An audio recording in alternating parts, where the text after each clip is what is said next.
Springfield woke up to the sounds of morning traffic on Interstate 55. With a population of just over 200,000, the city lived at a steady pace, not too fast like Chicago, but not sleepy like the rural areas of the state. Here, everyone knew their neighbors, but not well enough to get involved in their business. On Maple Street, in a typical middle-class neighborhood, stood a two-story house with white siding and a green roof. The Collins family home was unremarkable among its neighbors. A neat lawn, trimmed bushes, and a mailbox with the numbers 428 faded by the sun.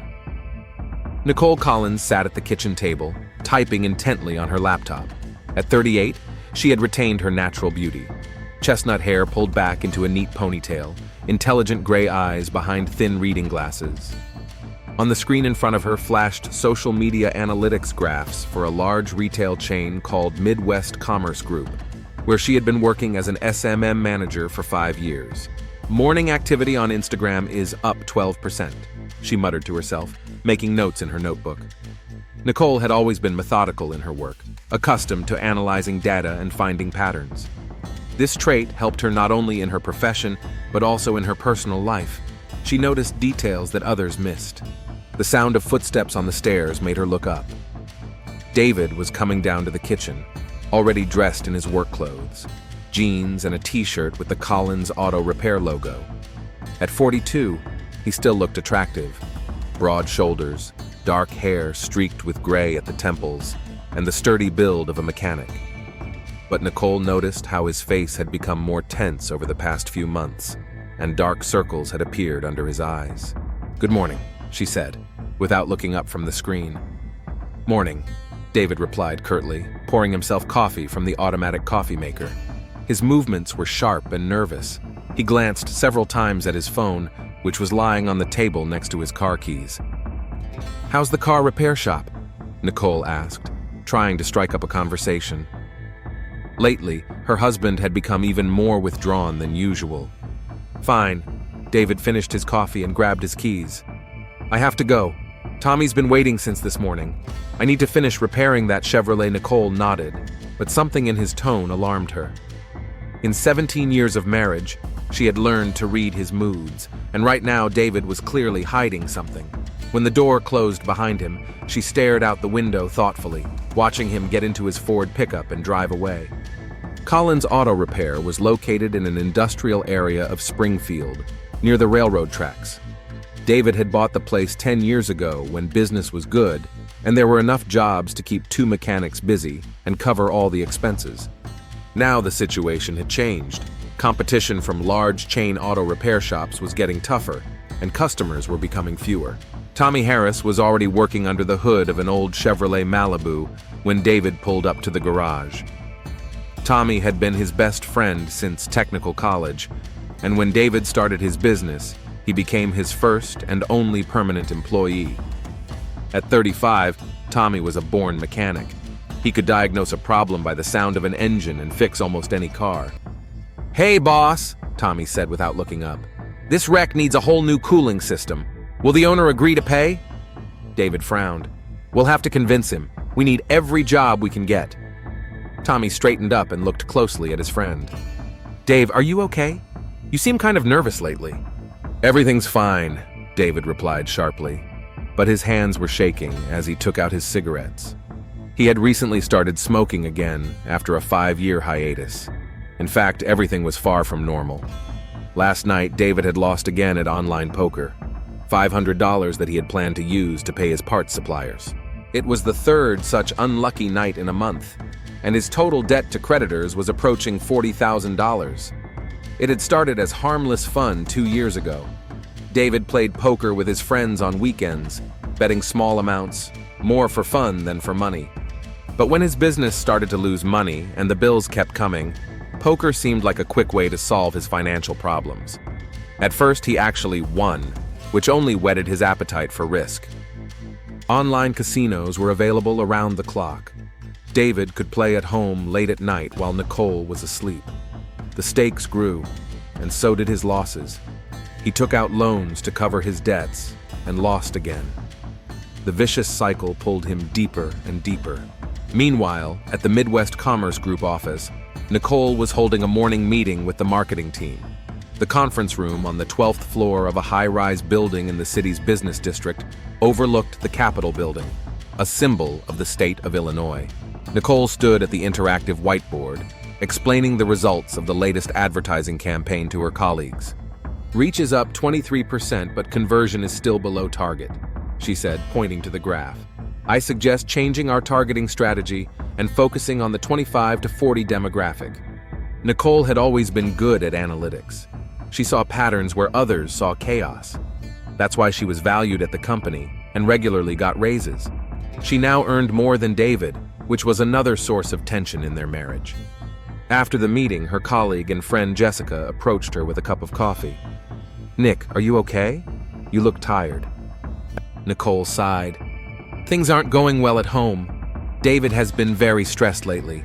I think he's having problems with his business, but he doesn't want to talk about it." "Men," Jessica snorted.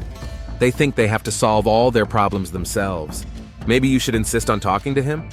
"I tried. He just shuts me out even more."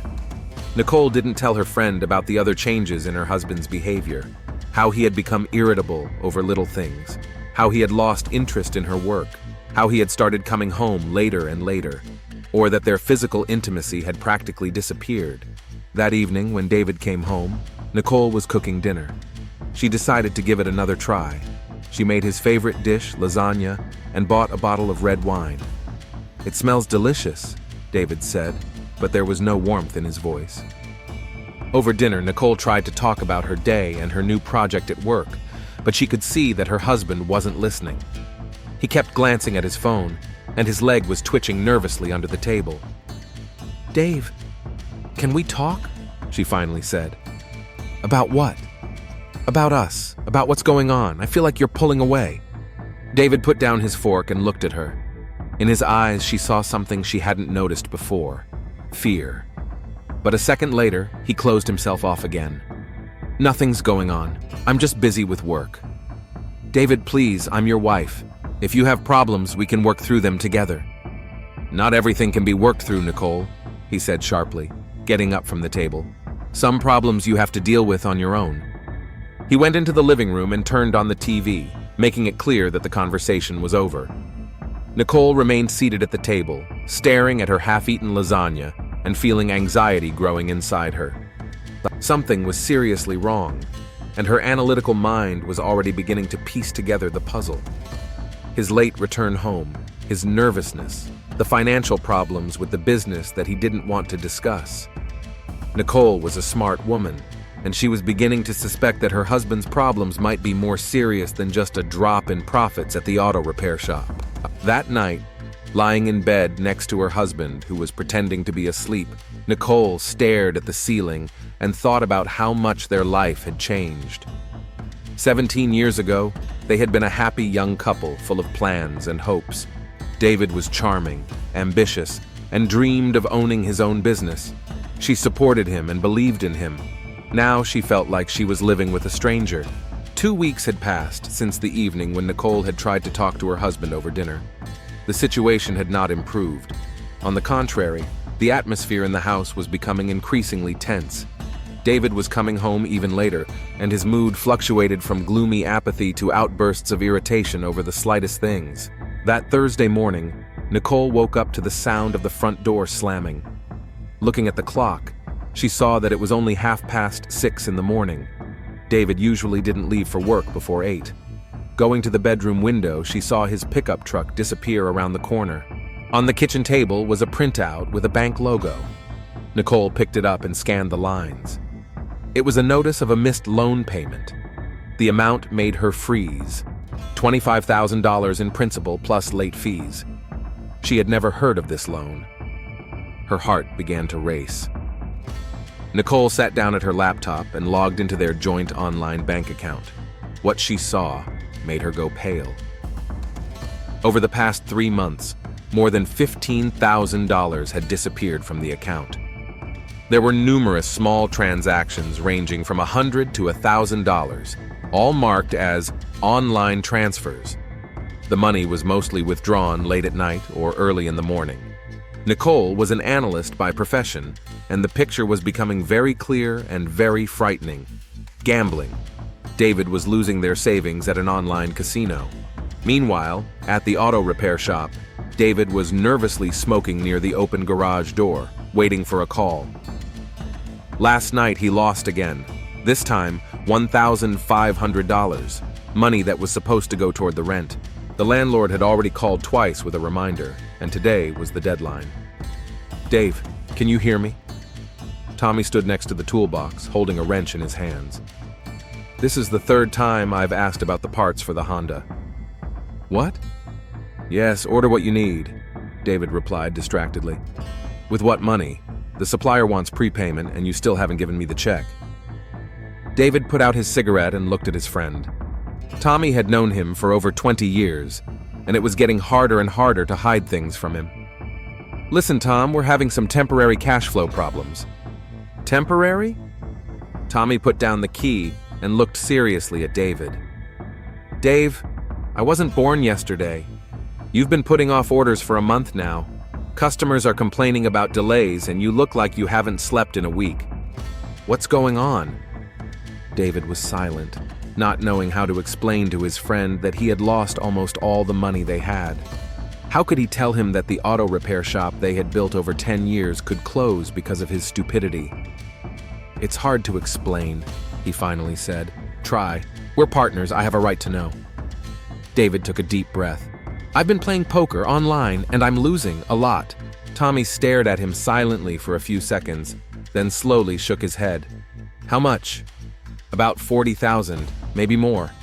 "Jesus, David." Tommy slammed his fist on the workbench. 40,000.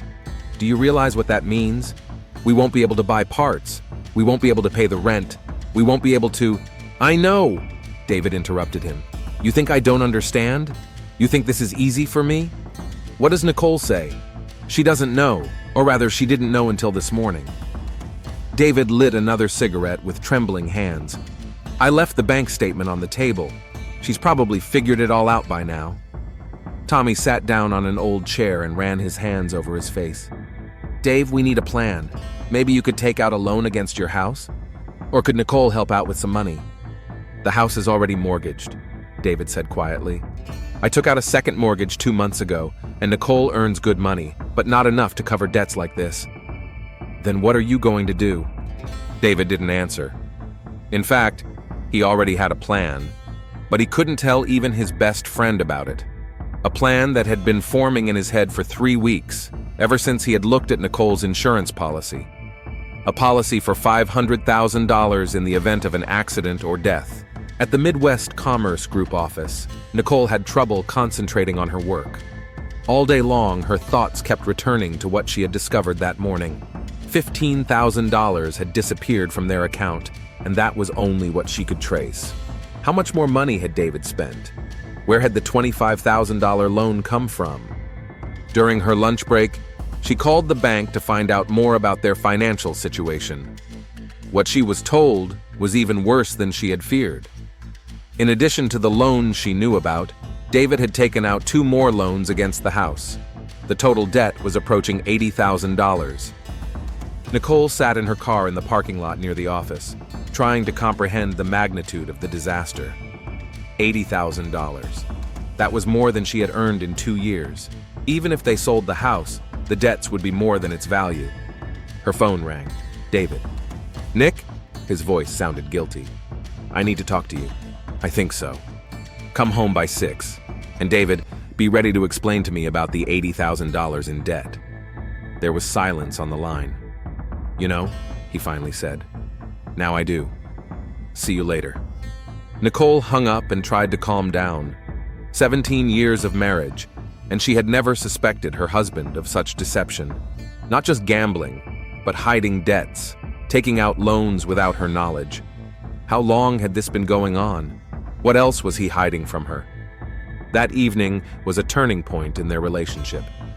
David came home at 6:30, pale and disheveled. Nicole was sitting at the kitchen table with printouts of bank statements and loan agreements. "Sit down," she said coldly. David sat down opposite her, not looking up. "Explain to me," Nicole began. "How my husband, with whom I've lived for 17 years, managed to spend $80,000 of our money without saying a word to me. Nicole, Don't interrupt me." For the first time in all their years of marriage, she raised her voice at him. $80,000, David. That's not pocket change. That's our future, our retirement, our security. And you gambled it all away?" David slowly raised his head. "I didn't mean for it to turn out this way. At first it was just a game, a way to relax after work. Then the business started bringing in less money and I thought I could win it back." "Win it back?" Nicole laughed bitterly. "You thought gambling would solve our financial problems?" "At first I was winning, several $1,000s. It seemed like it was working.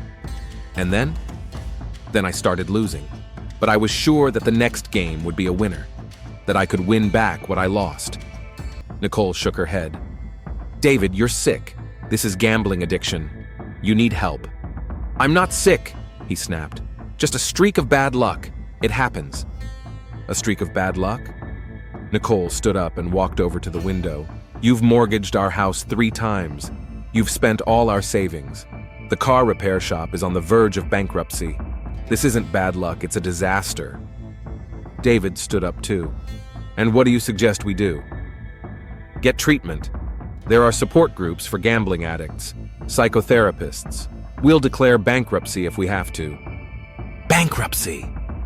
David's face contorted with rage. "You want the whole town to know about my problems? To make me a laughing stock? Better a laughing stock than a criminal. Because if you keep playing..." "I won't keep playing," he said quickly. "I promise, not another cent." Nicole looked at her husband. She saw despair in his eyes, but not remorse. He was saying what he thought she wanted to hear. "David, I don't believe you," she said quietly. "You've been lying to me for months. How can I believe you're telling the truth now?" Her words hit home. David turned even paler. "So our marriage is over?" he asked. Nicole was silent for a long time. "I don't know. I need time to think." That night, they slept in separate rooms for the first time in their marriage. Nicole lay in the guest bedroom, staring at the ceiling and trying to figure out what to do next. Divorce would mean splitting the debts in half. $40,000 was still a huge amount for her alone. In the bedroom, David lay awake, thinking about completely different things. About his wife's insurance policy. About how to solve all his problems in one fell swoop. About how he had already lost everything else and had nothing left to lose. A plan began to take shape. An accident. Something that wouldn't arouse suspicion. Nicole traveled a lot for work and often came home late on dark roads. A car accident would be quite plausible. He knew he was thinking something terrible. But the alternative seemed even worse. Losing his home, bankruptcy, disgrace in front of the whole town, and possibly prison if his creditors discovered that he had taken out loans under false documents. $500,000 in insurance would be enough to cover all his debts and still have enough left over for a new life. He could sell the auto repair shop, move to another state, and start over. David knew that these thoughts made him a monster. But his desperation was stronger than his conscience. He had already taken the first step on a path of no return when he started lying to his wife. Now the lies demanded ever greater sacrifices. The next day, Nicole made a decision. She couldn't just forget about what was happening, but she didn't want to destroy her family completely. David needed help, and she would try to help him. That evening, she told her husband about her decision. "I'll give you one more chance," she said. "But there are conditions. You're going to see a therapist. You're handing over control of all our finances to me. And if I find out that you've gambled even once, I'll file for divorce immediately." David agreed too quickly, too easily. Deep down, Nicole knew he was lying to her again. A month had passed since their serious conversation, and on the surface, things seemed to have stabilized. David faithfully went to see his psychotherapist, Dr. Sarah Miller, every Wednesday at 6 p.m. Nicole took control of all the family finances and blocked her husband's access to their accounts and credit cards. She even drew up a 5-year debt repayment plan. But beneath this veneer of normality, something else was going on. David did go to Dr. Miller's office, but he only told her what she wanted to hear. About his awareness of the problem, his readiness to change, and the support of his loving wife. In reality, each session only intensified his hatred for the situation he found himself in. He felt like a child under the supervision of a strict mother. "How do you feel without gambling?" asked Dr. Miller, a woman in her 50s with attentive brown eyes. "Better," David replied. "I sleep more. I'm less nervous." It was a lie. He slept worse than ever. Every night he was tormented by nightmares about creditors, about losing his home, about Tommy finding out about the auto repair shop going bankrupt. And worst of all, he was haunted by the obsessive thought of Nicole's insurance policy. David had studied the insurance contract inside and out. $500,000 in the event of accidental death, plus another $250,000 if he died in a car accident. That was $750,000, enough to cover all his debts and start a new life. The plan matured slowly in his mind, like a poisonous fruit. At first, they were just thoughts, the fantasies of a desperate man. But gradually, abstract ideas turned into concrete actions. David began to study the routes Nicole took to work. He learned that on Tuesdays and Thursdays, she often stayed at the office until 9 in the evening, preparing reports for management. The road home ran through a sparsely populated area with sharp turns and poor lighting. He even drove the route several times late at night, looking for a suitable spot. The stretch of road near the old bridge over Spring Creek seemed ideal. The guardrail was low and the slope was steep. If a car lost control at speed, it would fly off the road. Tommy noticed changes in his friend's behavior before anyone else did. "Dave, are you sure everything's okay?" he asked on one of those rainy October days when they were working on the transmission of the old Ford. "Yeah, I'm fine. Why do you ask?" "You seem distracted. Yesterday, you asked me 3 times about the same thing, and the day before yesterday, you stood by the window for half an hour just staring at the road."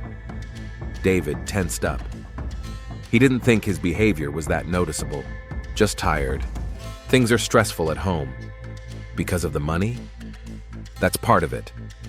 David put down the wrench. "Listen, Tom, I want to ask you something, just hypothetically." Tommy became alert. "I'm listening." "If you needed to get rid of the car so that it looked like an accident, how would you do it?" Tommy stared at him. "What kind of question is that, Dave?" "Just curious. I was reading about insurance fraud online. People sometimes stage carjackings or accidents to get insurance money. And you're thinking of doing something like that with your pickup?" David shrugged. "Just curious, theoretically." Tommy looked at his friend for a long time, then slowly shook his head. "Dave, that's a bad idea. Insurance companies aren't stupid. They have entire departments that investigate suspicious cases, and if they catch you, it's not just debt, it's criminal liability." "I said theoretically," but Tommy continued to look at him with concern. "Promise me you won't do anything stupid." "Of course," David lied. Meanwhile, Nicole also noticed changes in her husband's behavior, but interpreted them in her own way. David had become more attentive to her. He asked about her work schedule, when she planned to come home, and offered to pick her up after work. She thought these were signs that he wanted to improve their relationship. "No need to pick me up," she said one Thursday when David offered to stop by her office. "I have a planning meeting until 9, then I have to finish a report. I won't be home until 9:30. The roads are dark. Maybe I should pick you up after all." Nicole smiled. "Dave, I've been driving this road for 5 years. I'll be fine." David nodded, but something flashed in his eyes that she couldn't quite identify. That Thursday, Nicole did indeed stay late at the office. The quarterly report on the effectiveness of advertising campaigns required detailed analysis, and she wanted to finish it before the weekend. At 9:30, she finally turned off her computer and headed for the elevator. The parking lot near the office building was almost empty. Her Honda Accord was parked under one of the few working streetlights. Nicole got behind the wheel, turned on the music, and pulled out onto the road. She didn't know that 2 blocks away from the office, a dark blue Ford pickup truck was following her. David kept his distance, so she wouldn't see him in her mirrors, but close enough to keep her in his sights. The plan was simple. At the stretch of road near the bridge over Spring Creek, he would accelerate sharply and hit her car from behind as she turned. The impact would have to be hard, but not so hard that his pickup would be seriously damaged. The Honda would fly off the road and roll down the slope toward the creek. There would be no way to survive that kind of crash. Then he would stop, discover the accident, call the police and an ambulance. He would play the role of a shocked witness. He'll say he was following her and saw her lose control on the turn. Maybe she fell asleep at the wheel after a long day at work. Nicole was approaching the bridge. David sped up, closing the gap. His hands were sweaty on the steering wheel. His heart was pounding. A little more and it would all be over. All his problems would be solved in one fell swoop. But when there were about 100 meters left before the turn, something unexpected happened. The headlights of a large truck appeared in front of him. The truck driver was returning from a trip and decided to take a shortcut on this road. His presence made an accident impossible. A witness would have ruined the whole picture. David was forced to slow down and follow his wife at a normal distance until they reached home. When Nicole parked outside their house, he drove past and returned 10 minutes later, pretending he had just come back from the car repair shop. "How was work?" he asked as he entered the house. "Fine, I finished my report." Nicole took off her coat. "Where were you so late?" "Finishing up a repair job for a client. I promised the car would be ready tomorrow." She nodded, unaware that half an hour ago she had been seconds away from death. That night, David lay awake, analyzing what had gone wrong. The plan had been good, but he hadn't considered the possibility of witnesses. He needed to choose a different time, a different place, or a different method. A few days later, he found an article on the internet about how car malfunctions can lead to accidents. Problems with the brake system, steering, suspension. David was an experienced mechanic and knew how to create an accidental malfunction that would only manifest itself under certain conditions. For example, if the brake pads were loosened, they could fail during sudden braking. Or if the steering linkage was damaged in a certain way, the steering wheel could lock up when turning. David began to devise a new plan. It was more complicated, but also more reliable. He needed access to Nicole's car and enough time to make the necessary changes. The opportunity arose unexpectedly, quickly. Nicole mentioned that she was going on a business trip to Chicago on Monday to meet with the management of their retail chain's head office. She planned to stay there for 2 nights. "Great," David said. "You'll get a break from the daily grind." "Yeah, it'll be nice. I haven't been to a big city in a while." David nodded, already planning how he would take advantage of her absence. He would have plenty of time to service her car. On Saturday evening, 2 days before Nicole's business trip, an incident occurred that could change everything. David was sitting in the living room, browsing the news on his phone, when Nicole came out of the kitchen with a cup of tea and sat down next to him. "Dave, can we talk?" "Sure." She paused, searching for the right words. "I know this past month has been difficult for us, and I want you to know that I'm proud of you. I'm proud of how you're handling your treatment and how hard you're trying to make our life work." David felt a twinge of guilt. "Nick, let me finish. I've been thinking about us, about our future. Yes, we have a lot of debt. Yes, it's going to be tough, but we'll get through this, together." She took his hand. "I love you, David, no matter what, and I believe we can get through this." David looked into her sincere gray eyes and felt something inside him break.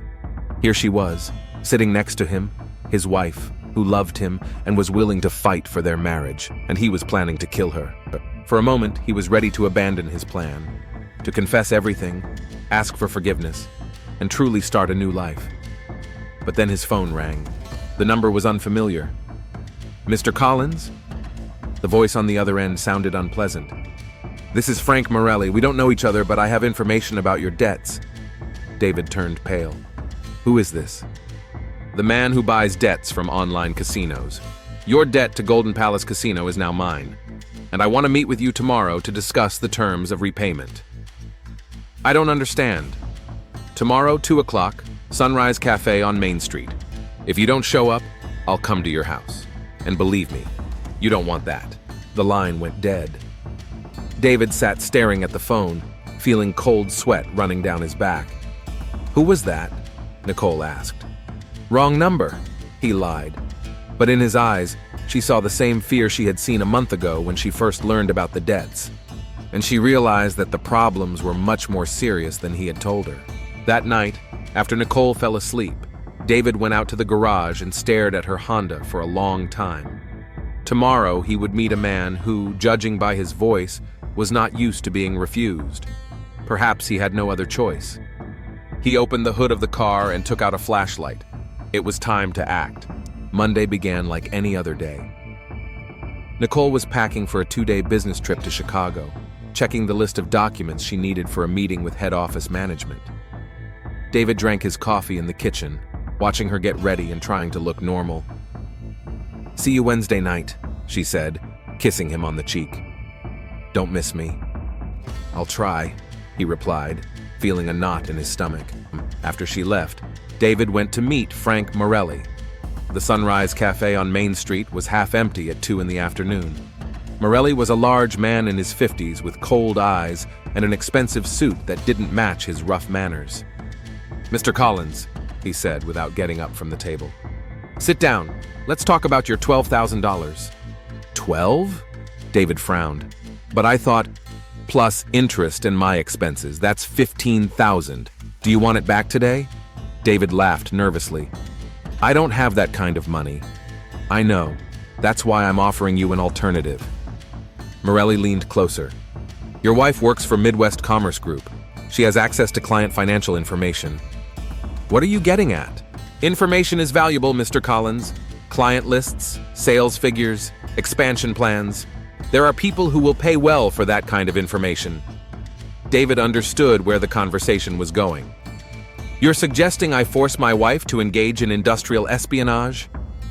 "I'm offering you a way to pay off your debt." Morelli stood up. "You have a week to think about it. Either $15,000 in cash or the information. There is no third option." That evening, David stood in the garage next to Nicole's Honda. He had a set of tools in his hands and a clear plan in his head. He had studied the brake system diagram and knew exactly where to make the cut, so that the brake fluid would leak out gradually over several hours of driving. But when he got under the car and shone his flashlight on the brake line, his hands began to shake. This was the moment of truth. After this, there would be no turning back. David made a small cut in the brake hose, deep enough for the fluid to slowly seep out, but not noticeable enough for a quick glance.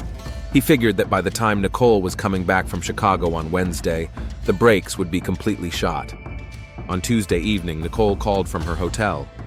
"How's everything at home?" she asked. "Everything's fine. How are your meetings going?" "Productive. Tomorrow is my last presentation and then I'll head home. I'll be there by 7. "Drive safely," David said, and the words sounded like mockery even to him. But on Wednesday morning, something unexpected happened. Nicole called at 9 o'clock. "Dave, my plans have changed. The meeting was canceled and I'm heading home now. I'll be there in 3 hours." David turned pale. According to his calculations, the brake fluid should only leak out by evening. Right now, the car could still be relatively safe. "Maybe we should wait until evening?" he suggested. "Morning traffic." "I don't want to waste another day. I miss home." The connection was lost. David paced around the house, not knowing what to do. Should he call her and confess? But then everything would be revealed. The murder plan, the meeting with Morelli, and the new debts. Should he stay and do nothing? But then Nicole could die on her way home, and he would be a murderer. In the end, he made a compromise. He drove to meet his wife so he could accidentally run into her on the road and suggest she leave her car at a repair shop for a preventive inspection. Nicole did indeed leave Chicago at 9:30 in the morning. The car drove normally for the first hour and a half, but when she turned off the highway onto local roads, problems began. The brake pedal started to go soft, and Nicole sensed that something was wrong. She pulled over to the side of the road and called David. "I'm having trouble with the brakes," she said. "The pedal feels like it's empty." "Where are you?" "About 20 miles from home, on Highway 29. "Don't move. I'll be right there." David arrived 15 minutes later. He got under the car, pretended to inspect the brake system, and discovered a leak. "This is bad," he said. "The brake hose is burst. You'll need to tow it to a repair shop." Nicole nodded, but something about her husband's behavior made her uneasy. He seemed too nervous for such a routine breakdown. At the repair shop, David repaired the brakes, replacing the hose he had damaged. Tommy helped him, but noticed something strange. "Dave, that cut looks too clean to be natural wear and tear." "It happens," David replied curtly. "Poor quality rubber." But Tommy continued to look at the hose suspiciously. In his 20 years as a mechanic, he had seen many breakdowns, and this one did not look like an accident. In the evening, when Nicole arrived home safely in her repaired car, she sat in the kitchen and thought about what had happened. Too many strange coincidences. The sudden breakdown of a new car, David's nervousness, his suggestion of a preventive inspection. She opened her laptop and began researching car brake systems. What she read made her blood run cold. Brake hoses rarely burst on their own, especially on new cars. And when they do, they don't tear as cleanly as Tommy had described. Nicole was an analyst, and the facts were adding up to a frightening picture. David had been interested in her work schedule. He had offered to pick her up after work. He knew when she was going on a business trip, and now her car's brakes had accidentally failed.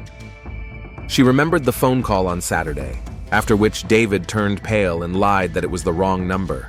She remembered how he was studying some documents and quickly hid them when she entered the room. A terrible thought began to form in her head. What if? Nicole quietly went up to David's bedroom and carefully took his phone. She knew the unlock code. He hadn't changed it in years. In the call history, she found Frank Morelli's number and several outgoing calls to an insurance agent. Her heart began to race. She went down to the study and turned on David's computer. The browser history showed searches for accident insurance payouts, signs of staged accidents, and how car brake systems work. The final nail in the coffin was a printout of her insurance policy found in a desk drawer, with the amount of $750,000 highlighted in red marker. Nicole sat down in a chair, feeling her legs give way. Her husband, the man she had lived with for 17 years, had planned to kill her. And he hadn't just planned it. He had already made an attempt by sabotaging her car's brakes. She thought about what could have happened if she hadn't stopped in time. About the steep descent near the old bridge, where the brakes could have failed at speed. About how David had arrived too quickly, as if he had been waiting for her call. Horror turned to rage. How dare he? How could he look her in the eye, talk about love, accept her support, knowing he was planning her death?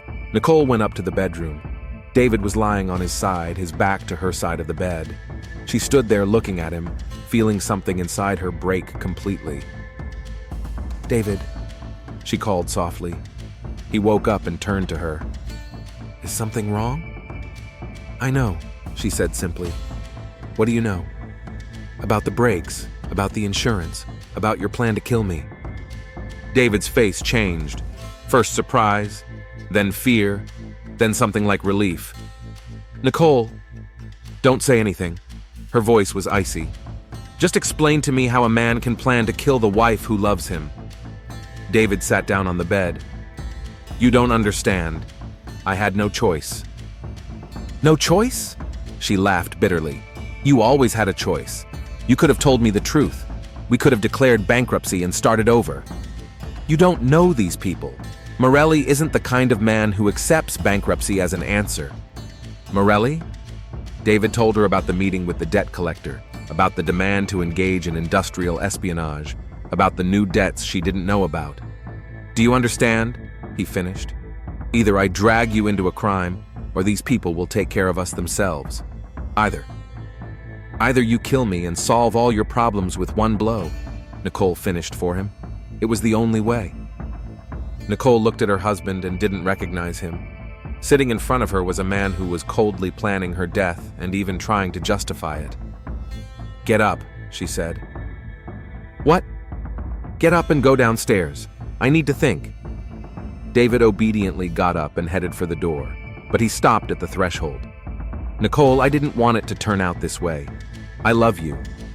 "If you loved me, you wouldn't have planned my murder," she replied. David went down to the living room and sat down in an armchair. It was over. Nicole knew the truth, and now he was facing not only bankruptcy, but also prison for attempted murder.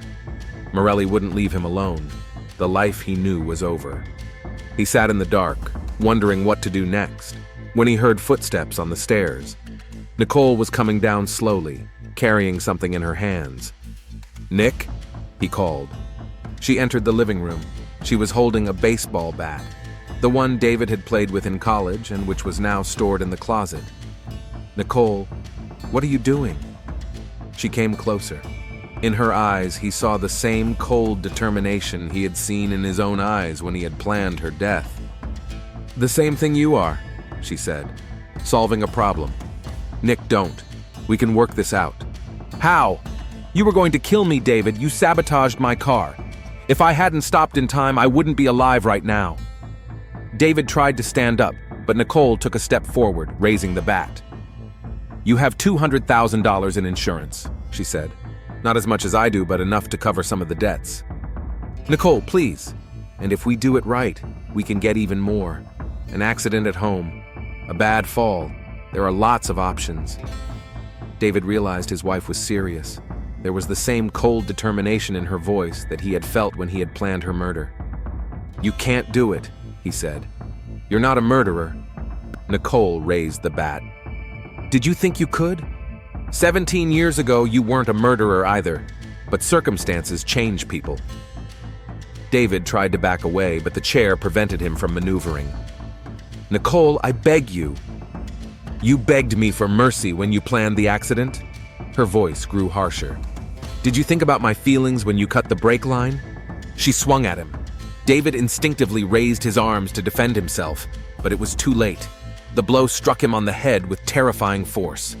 Nicole wasn't a very physically strong woman, but her rage gave her energy. David fell from the chair, blood pouring from his broken head.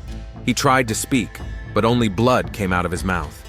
Nicole stood over him, breathing heavily, still clutching the bat. "You wanted me to die in the car, pretending to be a devastated widower," she said. "Now it's my turn to play the part." She struck him a second time, then a third. David stopped moving. Nicole lowered the bat and looked at her husband. He was dead. She had killed the man she had lived with for 17 years, but strangely, she felt no remorse, only relief. Now came the hardest part, getting rid of the body and creating a plausible story for David's disappearance. Nicole stood in the living room, staring at her husband's body, trying to collect her thoughts. The shock of what she had done gradually subsided, giving way to cold calculation. She had an analytical mind, and now that could save her from prison. The first thing to do was to get rid of the body. David weighed about 175 pounds, too much for her to carry alone. But there was a hand-operated hydraulic lift in the garage that he used to repair cars at home. Nicole brought the jack and struggled to move her husband's body onto it. Then she took the body to the garage and loaded it into the bed of his pickup truck, covering it with a tarp. Time was of the essence. There were only a few hours left before dawn. She left the house at 3:30 in the morning. The industrial area of Springfield was completely deserted at that time. Nicole knew that there were large dumpsters behind the Riverside Mall that were emptied twice a week. The next pickup was scheduled for Friday, 2 days later. Unloading the body was much more difficult than loading it. Nicole spent almost half an hour before she was able to drag the corpse into the container and cover it with trash. By the time someone found it, the evidence would have been destroyed by time and decomposition. Back home, she carefully cleaned up the bloodstains in the living room using bleach and special cleaning products. She burned the blood-stained clothes and the bat in the fireplace. By 7 in the morning, the house looked normal. Now she had to come up with a plausible story for David's disappearance. On Thursday evening, Nicole called the police. "Hello, I want to report a missing person. My husband hasn't come home from work and isn't answering his phone." The officer on duty took her details and explained that an adult is only considered missing after 48 hours. But Nicole insisted that this was not like David. On Friday morning, Detective Michael Reeves arrived at her home. He was 45 years old and had served in the Springfield Police Department for 20 years, the last 10 of which had been in the Major Crimes Unit. Reeves was an experienced investigator with good intuition. "Mrs. Collins, tell me about the last day you saw your husband," he asked. sitting down in the kitchen. Nicole played her part perfectly. She told him how David had left for work on Wednesday morning, how they had spoken on the phone at lunchtime, and how he hadn't come home that evening. "It's very strange," she added, feigning concern. "David always lets me know if he's going to be late." "Did your husband have any problems? Financial difficulties? Conflicts?" Nicole sighed. "We had financial problems. David was gambling. We were in therapy, and he promised to stop." "Do you think he might have started gambling again?" "I don't know. Maybe." She looked pained. "Last week, a man called him. David said it was the wrong number, but he looked scared." Reeves wrote down the information. "Do you remember the number?" "No, but it might be in David's phone. I just don't know where his phone is."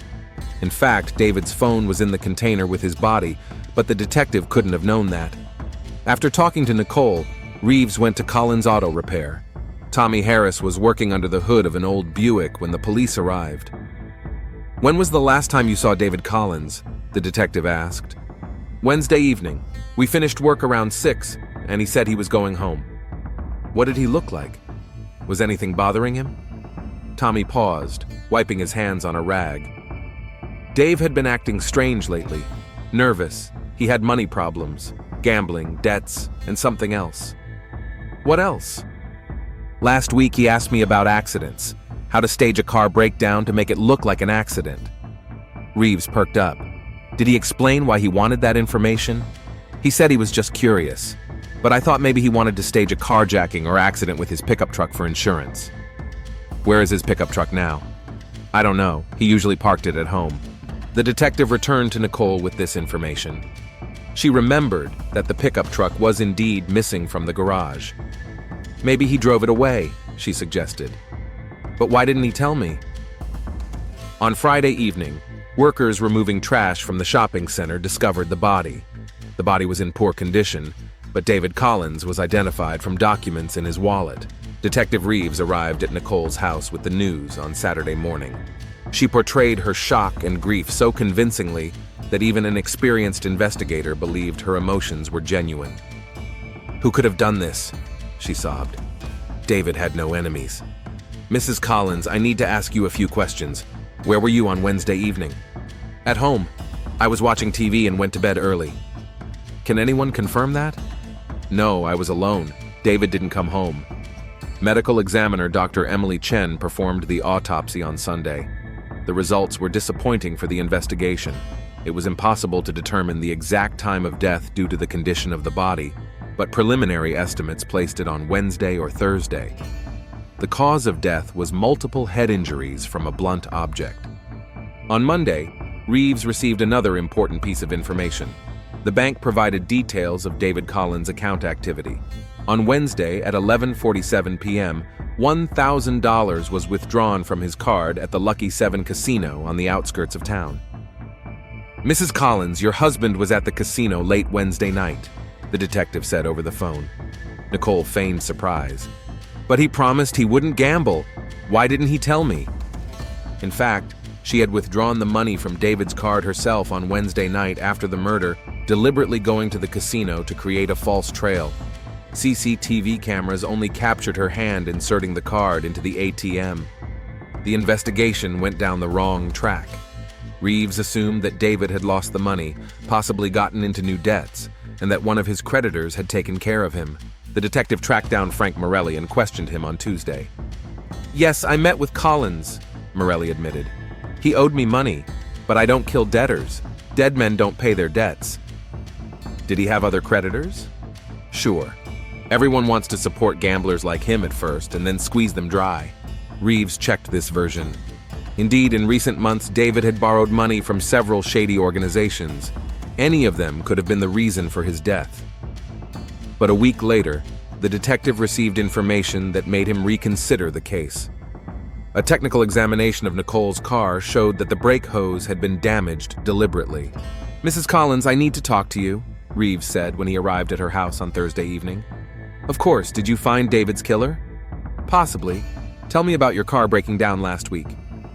Nicole repeated the story about the brakes failing and the timely repairs. "The examination showed that the hose was damaged intentionally," Reeves said. Someone wanted to stage your accident. Nicole feigned horror. You think David? Possibly. Do you have good insurance? $750,000. But I can't believe David. Mrs. Collins, there is reason to believe that your husband planned your murder for the insurance money. Perhaps someone found out and decided to stop him. Nicole remained silent, feigning shock. You didn't suspect him of anything? No, how could I have suspected such a thing? Reeves looked at her intently. Something about her behavior seemed unnatural to him, but he couldn't put his finger on it. Mrs. Collins, I have to ask you again. Where were you on Wednesday night between 10 p.m. and midnight? At home, I already told you. No one can confirm that? Number, why would I lie? The detective left, but doubts remained. The next day, he decided to check the CCTV footage in the area where the body had been found. A camera at a gas station 2 blocks from the shopping center had recorded a dark blue Ford pickup truck on Thursday at 3:42 a.m. The license plate was not visible, but the make and color matched David Collins' car. But the pickup truck was never found. Nicole got rid of it on Thursday morning, leaving it in a truck stop 50 kilometers from the city with the doors open and the keys in the ignition. By evening, the car had been stolen, and it was almost impossible to find it. The investigation had reached a dead end. Reeves had his suspicions, but no proof. Nicole played the role of the grief-stricken widow perfectly. A month passed. Nicole received the insurance payout, $200,000 from David's policy. It was enough to cover some of her debts and avoid bankruptcy.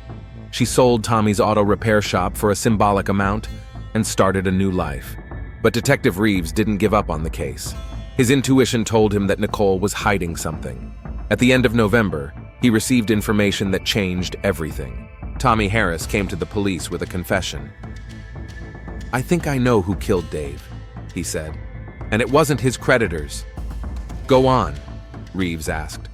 It was his wife, Nicole. She found out about his plans and killed him first. What makes you think that? Dave was my best friend. I'd known him for 20 years. He'd been desperate lately, but he wasn't angry. And I saw the cut in the brake line on Nicole's car. It was done professionally, by a mechanic. Reeves wrote down every word. And another thing, Tommy continued. On Wednesday evening, when we were leaving, Dave said something strange. If anything happens to me, know that I deserved it. I didn't understand what he meant at the time. The detective decided to question Nicole again. This time, he was prepared for her lies. Mrs. Collins, I have some new information about your husband's case. What is it? Nicole remained calm, but inside she was tense. A witness claims that you knew about David's plans to kill you. That's impossible. What witness? Tommy Harris. He believes you killed your husband in self-defense. Nicole was silent for a few seconds. Reeves could see her considering her options. All right, she finally said. Yes, I knew. David was planning to kill me for the insurance money. He sabotaged my car. I found the evidence. And what did you do? At first I wanted to leave him, but I knew he wouldn't leave me alone. The insurance money was too much. So you killed him? Nicole nodded. It was self-defense. He tried to kill me first. But you didn't go to the police. Who would believe me? That a respected businessman was planning to murder his wife, and the evidence was circumstantial. Reeves understood her reasoning, but the law was the law. Nicole Collins, you are under arrest on suspicion of murder, he said, taking out his handcuffs. The trial took place 6 months later. Nicole did not deny the fact of the murder, but insisted on self-defense. Her lawyer presented evidence of David's plans, a damaged brake hose, internet search history, and an insurance policy. The jury was divided. On the one hand, David had indeed planned to kill his wife. On the other hand, Nicole could have simply called the police. In the end, she was found guilty of manslaughter with mitigating circumstances. The sentence was 8 years in prison. After the verdict was announced, Detective Reeves approached Nicole. You did what you thought was right, he said, but justice is not personal revenge. What would you have done in my place? She asked. Reeves thought for a moment. Probably the same thing. Nicole was taken to prison. The Collins family's story became a warning to the city of Springfield about how despair can turn ordinary people into murderers, and how thin the line is between victim and perpetrator.